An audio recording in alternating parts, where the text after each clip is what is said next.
Is it a Monstera, a philodendron, an epipremnum? Nope. Let's talk about Raphidophora.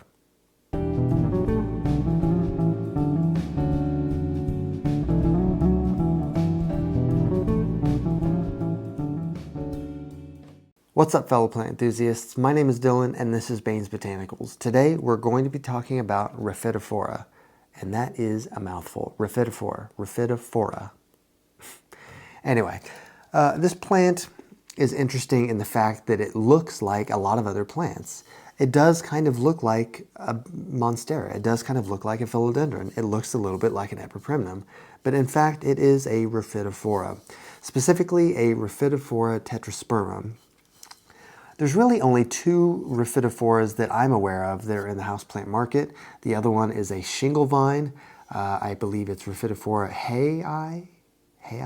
It's H-A-Y-I is how it's spelled. And you'll see those. They come with a little board in the pot and everything, and it's kind of crawling up. Very different plants from each other, but they're both Raphidophora. Let's go ahead and here is the taxonomy information for Raphidophora. It's just a cool plant in the sense that the fenestrations are already in it. So that makes the leaves just a little bit more accented than even a pothos usually doesn't get fenestrations in the leaves unless you like stake it up or like put it on a moss pole. But this just, they almost just come out this way. But I guess there's a couple of big leaves that don't have them on this plant. But yeah, this is actually a vining plant. It will prefer to climb. If you want to stake it up, you certainly can. And, oops, low battery. It will grow bigger if you do put it on a pole. As far as care goes, really the care is going to be similar to philodendron or epipremnum. So bright indirect light, not full sun, but they're not really low light plants. You want bright light. Watering, just let it dry out between waterings. Don't let it dry out for too long, but definitely, give it some space because these are epiphytic, so they kind of grow on other plants, but they're not parasitic. So they're not really used to having wet feet, I guess. So you want them to dry out. As far as soil goes, just any regular houseplant soil that drains. And then, of course, make sure your pot has a drainage hole as well so that the water doesn't back up. The humidity, they like humidity, as most houseplants do. They can do fine without it. I think they need more humidity than an epipremnum does. That's just my opinion. Some people might have theirs in super dry, like in a super dry climate and do just fine. But because of the fenestrations, I think it makes the leaves a little more delicate, so I just prefer to have a little more humidity. I think I just spit, it's fine. Fertilizing, they definitely like fertilizer.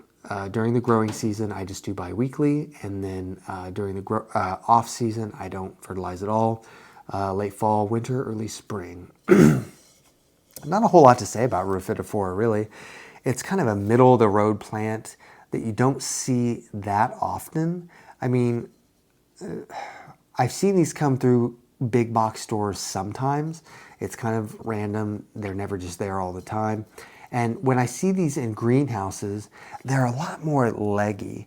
And you can definitely prune these, no problem. But they're a little bit leggier. And I don't know about you guys, I prefer my plants to be fuller. And I guess when you take a cutting of something, it's going to be a little leggy naturally until it fills out. But I like getting a plant that is like this, where it's just nice, it's complete, it's going to keep growing, which is great, and it just looks good, other than my pot's a little bit dirty, but it's fine. Especially in a terracotta pot like this, that contrast of the brown and the green, like those earth tones, good stuff. Anyway, let me know if you guys have seen any other species of Raphidophora as houseplants. Interesting plant to have in your collection. It doesn't necessarily stand out like against some of the other ones, but I still really like it. And let me know what your experience has been with these guys. I think I actually saw maybe it was on a different plant. Sometimes you'll see when the fenestrations stay together, I swear, I don't know why, but it's like the plant wants to grow through those holes.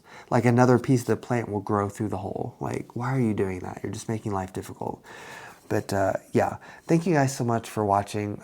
This was kind of a short one, but that's okay. I hope you guys are having a great week, and your support means so much to me, and your likes and subscribes and everything. I feel like I've got my own little family, you know, online family now, and I love that we just stay in touch. It's amazing. It's amazing. It's just so cool that we get to do that together. So thank you so much for that.